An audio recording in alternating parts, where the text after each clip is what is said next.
Olá pessoal, mais um vídeo da série Técnicas de Facilitação, Módulo Avançado. Vídeo 96. Cuidados ao aplicar as ferramentas de criatividade no processo de inovação. Vamos considerar esse processo de inovação, workshop de cocriação com fornecedores e clientes.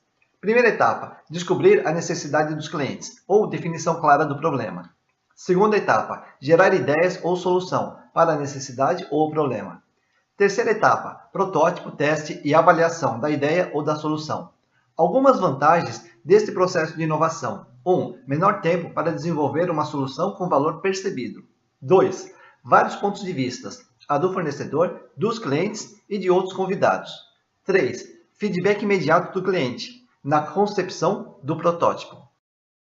O desafio da primeira etapa é descobrir a real necessidade dos clientes, ou a definição clara do problema a ser resolvido. Ou seja, qual o valor percebido? Para isso, precisamos coletar o conhecimento explícito e principalmente o conhecimento tácito, sentimentos, experiência, dores e desejos dos clientes. E depois de toda essa coleta, fazer a priorização e focar a questão-chave para a próxima etapa. O desafio da segunda etapa é gerar várias alternativas para solucionar a questão-chave e selecionar as melhores. Aqui abusamos da criatividade, imaginação, diversidade e combinação para ter um diferencial. Na etapa de levantamento de necessidade dos clientes, é fundamental a participação e colaboração dos clientes, de forma proativa e transparente. A fórmula do sucesso nessa primeira etapa é diminuir ou eliminar os mecanismos de defesa do cliente, ou, em outras palavras, dar segurança ao participante.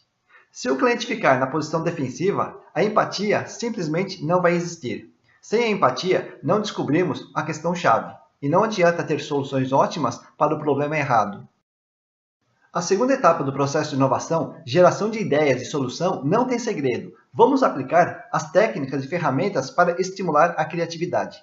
1. Construir um ambiente descontraído. 2. Aplicar um exercício de ativação ou aquecimento para os participantes darem muitas risadas. 3. Fazer um brainstorm estimulando as ideias doidas. Até aqui, nada de novo. O problema surge quando aplicamos as ferramentas de criatividade de forma deliberada na primeira fase do processo de inovação, na definição das necessidades dos clientes, provocando risadas e gargalhadas. A risada pode ativar os mecanismos de defesa dos clientes. E pior, o mecanismo de defesa parece ser contagioso e pode acabar destruindo o ambiente colaborativo, se o facilitador não tiver experiência e competência para reverter esse cenário. E eu posso dizer que reverter um cenário de clima defensivo não é nada fácil. Na primeira etapa de inovação, nós temos que descobrir a real necessidade do cliente. Se o ambiente não for bem trabalhado, o cliente pode utilizar a risada como mecanismo de defesa. Com isso, foge da realidade e não percebe, minimiza ou nega os desafios e problemas. Se o cliente ouve ou vê risadas, ele pode ter a percepção de cinismo, afetando os seus sentimentos, e se sentir ameaçado, o que leva o cliente a ativar os mecanismos de defesa. Concluindo, ferramentas de criatividade mal aplicadas que gerem risadas podem atrapalhar a descoberta das reais necessidades dos clientes.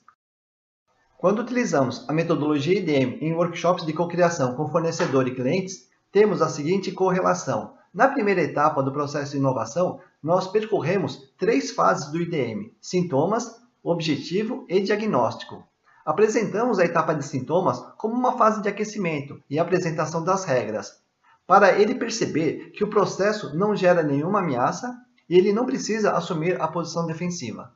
Em cada brainstorm, utilizamos a regra sem justificar, novamente para não ativar os mecanismos de defesa. Nós não estimulamos as gargalhadas, mas o facilitador pode e deve apresentar um sorriso de respeito e aprovação, com autenticidade, olho no olho e com escuta ativa. Encerrando mais um vídeo da série Técnicas de Facilitação, Módulo Avançado, vídeo 96. Espero que esse vídeo ajude a entender que na fase de levantamento de necessidade dos clientes é fundamental impedir o cliente de assumir a posição defensiva. E que as ferramentas de criatividade aplicadas nessa fase de forma equivocada pode ativar os mecanismos de defesa do cliente, comprometendo todo o processo de inovação. Se tiver alguma dúvida sobre IDM ou facilitação de reuniões, entre em contato. Meu nome é Eurico Rusch e atuo como facilitador de reuniões há mais de 25 anos.